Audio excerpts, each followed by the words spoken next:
Welcome back to the Marvel Movie Minute, a daily podcast in which we dig in deep to analyze the films of the Marvel Cinematic Universe, 1 minute at a time. I'm Andy Nelson from thenextreel.com. We are way at the beginning of this whole universe, looking at Jon Favreau's 2008 film Iron Man, and joining me today again is Steve Sarmento from The Next Reel. Hey. Hey, I had such a great time. I had to come back for more. Well, I'm glad you did. We are looking at Iron Man Minute 43. On today's show, the minute starts with Tony's arrival back at Stark Industries Aviation Division, and it ends with Tony arguing with Pepper about not wanting to go to the hospital. This, as we said, we've got a very brief moment of that final hug between Tony and Rhodey. But really, the minute starts with that giant plane. We've got the Boeing C-17 Globemaster III landing on the runway right there. Which, you know, what do you think? What do you think of that plane for Tony? Tony's ego is big. They probably need a plane that large to carry it. That's one of those things I thought, you don't think about it, but then you see the plane landing. I'm like, okay. And then we get the iconic, sort of the back end of the plane, the ramp coming down. And I'm thinking, he can't just walk off of a regular plane. Where's his personal jet? Why this huge thing and I wondered as I saw this, because it's shot from behind Tony and Rhodey as the door opens and the light comes in and we see them silhouetted. And I'm like, okay, so Tony's sitting in a wheelchair. Is that how he flew? It's just like they strap that wheelchair right there. It's like, okay, buddy. I'm like, I would think Tony Stark would want to fly in style. And so I really wanted to understand why this plane, other than, well, it looks good, it looks huge, but I looked on Wikipedia, and one of the functions of the C-17 is medical evacuation. So I thought, okay, this is me not knowledgeable about, military aircraft and how they're used, and this is an actual legitimate function, which would be for medical evacuation.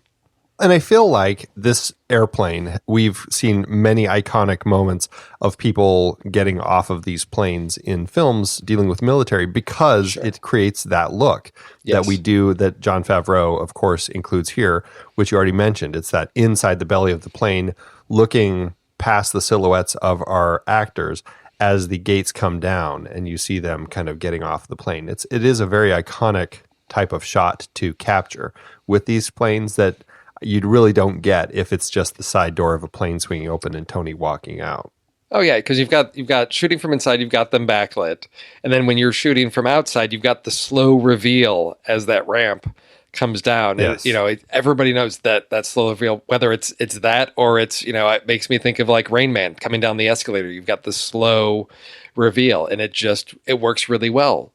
Again, for me, finding that there is factual, real, proof that this is how these planes are used. Again, I have to think about, there's got to be other stuff that they're bringing back. So it's not just Tony. I'm sure they're, being economical and they're bringing back other equipment, other things. But again, you'd think it looks pretty empty. It does. But and that's why I have to think, why? How does everybody, unless that's the way everybody gets in and out of the plane? That's the other thing I was thinking is, this thing is so huge. It has a side door. Yeah. Like even if you look toward the back end of the plane or inside, you can see like there's light coming down there where there's some people walking around. Like they probably have that side door open. Yeah.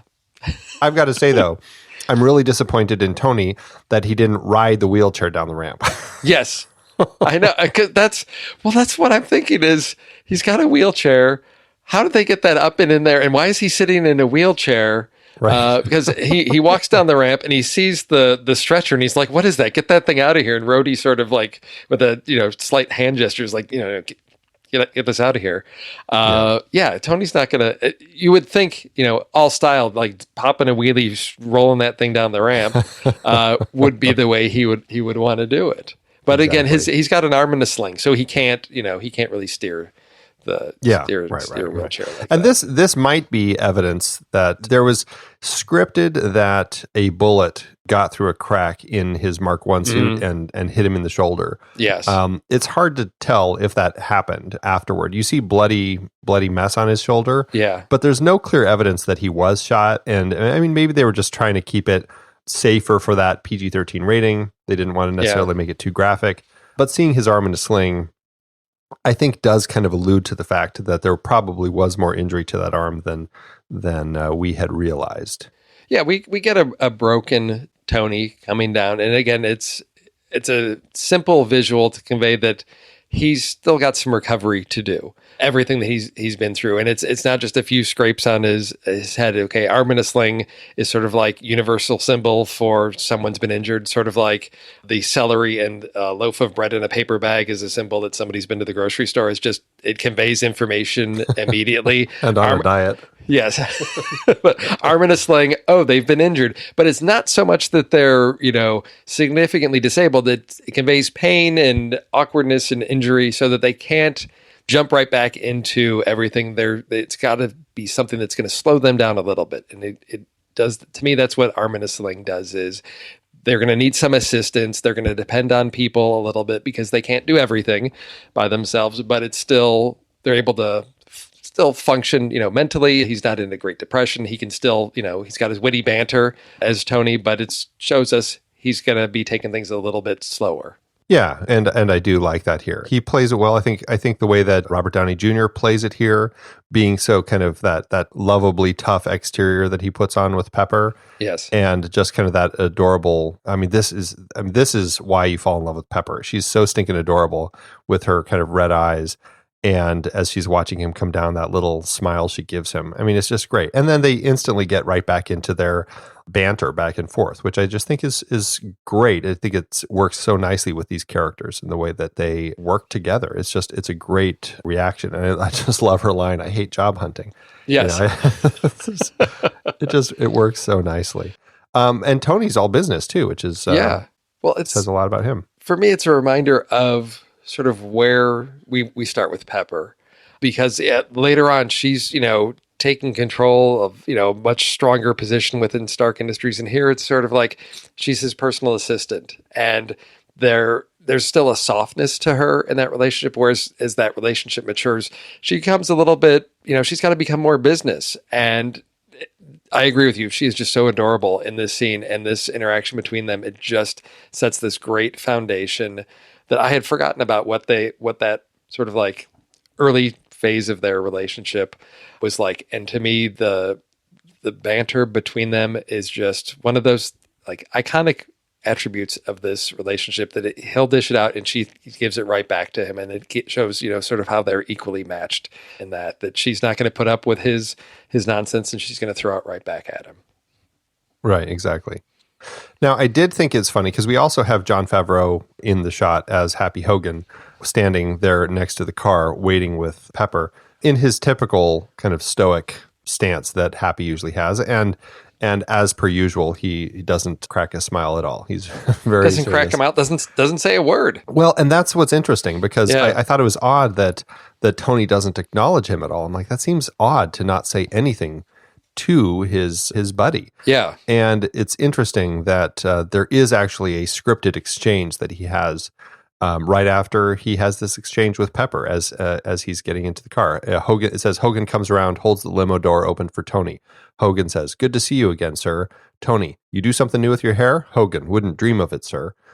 And it's nice to have that exchange. I can see why if they shot it, I can see why they cut it. It's minor. It's not necessary. And really, the relationship emphasis that we really focus on is the one between Pepper and Tony. Yes. If we look at it, we're just coming off of sort of, in the previous minute, Tony being reunited with Rhodey and their interaction with each other. And then we're going to move into Pepper to throw Hogan in there. It just, it's unnecessary. And to me, it's really about the reunification of Tony and Pepper and what the dynamic is going to be and the transformation he's gone through and how she's going to react to that, which we start to get to see at the end. Once we get into the limo and as we get the beginning of the conversation of she's, we need to get Tony to the hospital, and he's clearly got some other plans. So to me, it keeps the focus on the interplay between those two, and that cut sequence, cut lines with Hogan. It just takes up time and it doesn't add anything. So it keeps things moving to have that removed. Yeah. And also just, as you were just talking about with this interchange that they're going to have about where to go, again, it speaks to how much work they continue to do with the script on set and finding the right ways to have these conversations. Because as scripted, all that happens once they're in the vehicle, Hogan says, "Where to, Mr. Stark?" And Pepper says, "We're due at the hospital." Tony says, "No, to the office." And then he says, "I've been in captivity for 3 months." And then it goes into stuff that we'll talk about in tomorrow's minute. But it's very direct and it's very brief. And the way that they act it out, the way we have a little bit more of that interchange between Pepper and Tony, just makes it feel like this is a real relationship. And these two are really kind of having this typical back and forth banter that they do and that they should. It works so much better in the film. Oh, yeah. And I think even the line when Tony's talking with Pepper and he says, she's like, "I hate job hunting." He's like, "Yeah, vacation's over." He's ready to get back to work, but in a way that is very different. And I think that's, continues into that hospital. No, he's been, where he wants to go next. He's on a very specific mission, and he is all business. And the changes from the script to this keep that on point with where Tony's motivation is and what he needs to accomplish, where we're going to go next in the story. Right. In the next few minutes keeps that moving along versus sort of just what is, sort of moving plot along. But here, to me, it's a little bit more in tune with the character and where he's going. And even that, vacation's over. That line is not in the script. Yeah. It's something that they clearly added after the fact. And the music that we're listening to, I love this swelling music that Ramin Djawadi has composed here. It kicked in the last minute that we talked about, but it is a track called "Vacation's Over." Oh, okay. Works quite nicely for this moment in the film. Yeah, well, and here's the thing. Tony's not, it's clearly vacation over. He's all business because he's back in a suit. We had talked, in the previous minute about taking, extreme care to cut the hole in the T-shirt for the art director in his chest. Right. And here we're in a suit, and that's, again, I know it's disguised, and we talked about the functionality of having it exposed and perhaps, to power the suit and all that. Here, clearly hidden beneath, a dress shirt, because first off, he doesn't want anybody to know. He's not revealing that. But again, leads to the question of where does he get the suit? Right. Clearly he had bags over there in Afghanistan when he came over. So was it rescue? Okay, we're going to take you back, but first let's get you tidied up and cleaned up. But again, being Tony Stark and knowing his ego, and again, his plans of where he needs to go, which is not the hospital, he would want to be looking sharp and dapper. Yes. Because that's who Tony Stark is. But yeah, I assume, has a suit on hand, or they flew one in, or they, knowing Tony, like, can we just stop off in Paris on the way? Cause I got to get a suit and then we can head back. Yes, right. It is funny. It's like, where did they? I mean, you're right. He probably had all of his bags still back in Afghanistan from when he first went over there for this initial presentation that he was doing, and so maybe it was just all sitting there. But again, it was probably sitting on his jet that was probably still sitting over there. So why didn't they fly that back instead of this? Exactly. Who knows? Questions we don't need to ask. But they're important questions. They are. Because it tells us so much about his character. Right. Getting him in a suit. Yeah. Why? Why is he not in his cool jet? Why is he in this C-17? But yeah, because you would think C-17, it does create quite the visual, contrast. Because you would think, okay, you're coming in the military jet. They would just get him some clothes. Because he's, he crashed in the desert in his suit. His clothes are all torn up. He'd been in captivity. Get him something. I'd expect him in camos or something. Just throw a, olive green T-shirt on him or something like that, because that's what would be around in the, get him on the plane, get some clothes on him. What's his size? Throw it at him. Let's get him back into the hospital. The fact that he takes the time to get, suited up, so to speak. You would think if there's time for that, there's time for different travel accommodations. So it's an interesting choice. And he's cleaned up. So, yes, why do they need to go to the hospital? Because more than likely in Afghanistan, they took him straight from the desert to a military hospital where he's already been checked out. Yeah. He's been cleaned up. So why does he need to go to another hospital? Yeah. So it's one of those things that doesn't quite fit when you think about it. No, but it works well for the story, for, again, to have Tony going rogue Tony's going to do it Tony's way. So although Yeah. everybody else thinks he needs to go to the hospital to be checked out, Tony's got something else that he wants to do. No, we're not going to the hospital. Tony's going to do what Tony wants. And I think that just, again, it's things that are done in service of the character, which ultimately works really well. Let's throw logic out the window. What would Tony do? Let's get these things lined up. Right. So. WWTD. The only other note that I have is a couple of things about the location. We're at Edwards Air Force Base again, subbing for his aviation division. And the C-17 that lands is not the C-17 that we see them getting out of, at least according to the number on the tail. They didn't even take the time to digitally change that to clean that up. Honestly, the plane that's landing, no one's going to notice. It's such a short shot, and you really have to look at it. And it's not very clean. It's really hard to look at and pinpoint exactly what the number is because it's kind of that shaky camera that they're trying to do to follow a landing plane. So it's it's a little jiggly. But if you step through it frame by frame, you can kind of tell that it's not the 5-digit number that's on the plane of the that they get out of, which is 70025. It looks like a 3-digit number from what I can tell, but who knows? Again, really doesn't matter too much. Actually, it looks like it's 3121, which happens to be the number on the front of the plane. So now that I'm looking at that, it becomes a lot more obvious.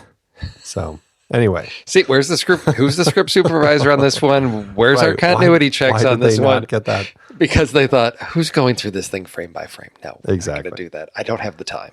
The other note I have is, as is so often done in Hollywood, to just give the location a little bit more of a nice look, they wet it all down. And as you can see from the tarmac, the area, especially the wide, high angle shot where we're looking at the area, you can see very specifically where they wetted and where they didn't. And it's just one of those weird movie things that they do to just kind of give it a little more contrast in some of the dry areas like this.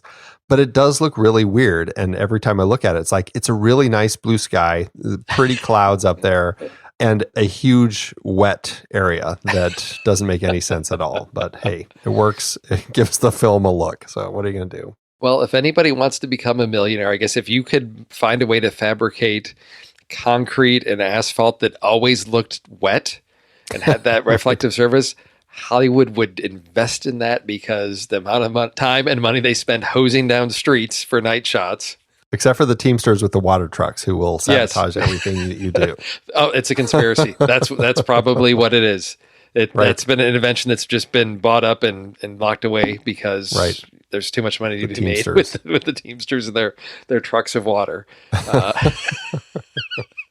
But it's something I did not notice until you brought that up. But it is one of those things that is just standard and people accept it. And I wonder if people would start to notice if we didn't have the damp. I think most people don't even realize. Yeah. I mean, until I knew that that's something that they did, I never noticed. And I go back to movies I've seen hundreds of times, and I start noticing, I didn't even notice the ground is all wet here. Why is the ground wet? There's no logical reason, but they do. I guess, I got exposed to that information when I was much younger because my uncle was a stunt coordinator on the Dukes of Hazzard. And so I remember he was out visiting once and he told me, he said, look, when you're watching TV shows and movies and it's nighttime, look at the streets. It always has just rained or the streets are always wet and it's reflective, but it also, you've got damp surfaces and cars can slide on those. There's all kinds of reasons, but I remember I must have been maybe 10 or 11, I think, when he mentioned that to me and just looking at it and saying, oh my gosh, yes, it is. And the traffic lights reflect off of it. It makes it so much more visually interesting.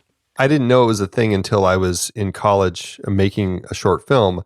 And one of the guys on my set had an internship with a company in Hollywood. And he said, we should really wet the streets down. It'll give it the look. And I'm like, really? Why would you do that? And he explained it to me. I'm like, well, that seems silly, but okay, let's do it. And so we did it. And I mean, it does work. It helps. Although it was just one of those things where then all of a sudden it's in my head. I'm always like, it just looks like it rained and it seems so weird to me, but and then you've got water all around. Why is everything wet? Well, the other thing is, yes, everything's wet, and now you're going to be hauling in lights and everything else that requires electricity, and you've just doused everything with water. Well, and the other thing you learn is once you start going down that path, you have to you're constantly out there. Okay, hold on, we got to hose it down again. Yep, you got to spray it. This is never going to end. Why did we do this? Now you know why movies go over time and over budget. It's because of the wet roads. Oh man, well I don't have anything else for this minute. Do you? No, I don't. I think we got through all of the pieces. I mean, Rhodey sort of disappears. As I said, we focus on Pepper and the new Tony taking us into Act 2. Yep. Well, Steve, thanks again for joining me today. Oh, I said, I'm having a great time revisiting this movie and picking it apart minute by minute. Remind everybody where they can find you online if they want to chat with you out there. They can find me on the Twitter. I am at Mr_Steve23. That's Mr. MR. And that's where I am tweeting out fun things about movies as I find them. And that's the best place to find me online. Fantastic. Well, everybody, that is it for today's show. Thank you so much for tuning in. Remember, make sure to subscribe to the show for free at marvelmovieminute.com. Join us over in our Discord chat room. And, of course, follow us on Facebook, Twitter, and Instagram at The Next Reel. And if you like what we do and you want to support us and get some cool stuff, become a patron over at patreon.com/thenextreel. Until next time, true believers.